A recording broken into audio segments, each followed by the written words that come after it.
Theo Curi, temos então um reinício de análise em relação a esse assunto, porque a sessão do Supremo começa com o voto do ministro Dias Toffoli, que já libertou presos com até 46 gramas de maconha.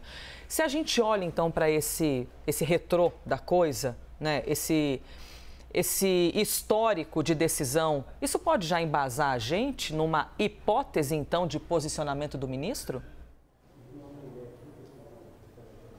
Oi, Elisa, Clarissa, bom dia para vocês, ótimo dia para quem acompanha a gente. Olha, lá no Supremo Tribunal Federal, mesmo com esses indicativos, nem sempre é uma certeza a forma como o ministro vai votar, apesar de decisões antigas dele. A gente fez um levantamento que está no site da CNN com decisões passadas do ministro José Antônio Dias Toffoli, que é o próximo a votar. Ele suspendeu o julgamento, esse julgamento se arrasta no Supremo Tribunal Federal há 9 anos, desde 2015. Esse julgamento começou, foi interrompido 4 vezes. A última vez que ele foi suspenso foi por um pedido de vista do ministro Dias Toffoli, que foi muito bem visto aqui no Congresso Nacional, porque aconteceu em meio àquela insatisfação tremenda que a gente viu dos deputados e dos senadores com relação ao Supremo se debruçar sobre esse caso.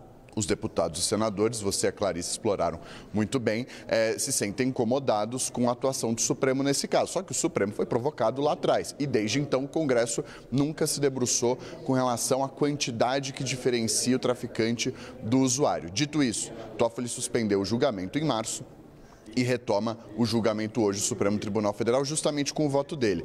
E nesse levantamento que eu fiz, entre 2 gramas e 46 gramas, o ministro Dias Toffoli libertou pessoas presas, réus presos com bons antecedentes, sim, réu primário, e que deixava claro o cenário, o contexto em que essas pessoas estavam, que se tratava de um usuário e não de um traficante, mas isso precisou chegar até o Supremo Tribunal Federal. Passou, por exemplo, pelo Tribunal de Justiça do Estado de São Paulo, passou pelo Superior Tribunal de Justiça, todo mundo mantendo a prisão, todos esses tribunais mantendo a prisão. Quando chegou no Supremo, Toffoli tomou essa decisão. Por que é importante isso? Porque ele é o próximo a votar e com o voto dele pode vir uma maioria, mas também pode não vir.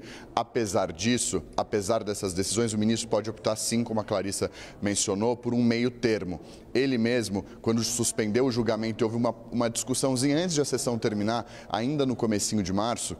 Ele disse que é um cenário meio nebuloso essa definição de quantos gramas devem ser estabelecidos para diferenciar o traficante do usuário, porque essa é a grande discussão do Supremo Tribunal Federal. Não é criminalizar ou descriminalizar, o Congresso já tratou sobre isso lá atrás. É sobre diferenciar, estabelecer uma quantidade mínima ou máxima, na verdade, de droga, no caso, a maconha e só a maconha, para que diferencie o traficante do usuário, para que uma pessoa que está consumindo não seja encaixada como traficante, enquadrada como traficante e vá parar na prisão, onde pode ser aliciada pelo crime. Então, essa é a grande discussão no Supremo Tribunal Federal. E deixa muito claro esse cenário de indefinição da própria Corte de Insegurança. Por exemplo, para finalizar, há um vai e vem de decisões. Luiz Roberto Barroso, presidente do Supremo, mandou soltar um homem de 27 anos que havia sido preso no começo desse ano, essa decisão dele, com 19,5 gramas de maconha.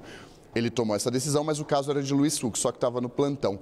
Quando voltou do recesso, Luiz Fux reverteu a decisão do ministro Luiz Roberto Barroso, e aquele homem que tinha sido libertado voltou para a prisão. Isso aconteceu 2 vezes só com Fux e com Barroso. Também se repetiu em 2020, quando Toffoli era presidente. Ele mandou soltar um homem que havia sido preso também com 47 gramas de maconha. Quando o caso voltou para Luiz Fux, que era o relator, só que ele estava de férias na época, ele mandou para a prisão esse homem. Então há uma insegurança jurídica, há um vai e vem de decisões que afeta essas pessoas, daí a importância. E aí chama a atenção, Fux também vota hoje, logo depois de Toffoli.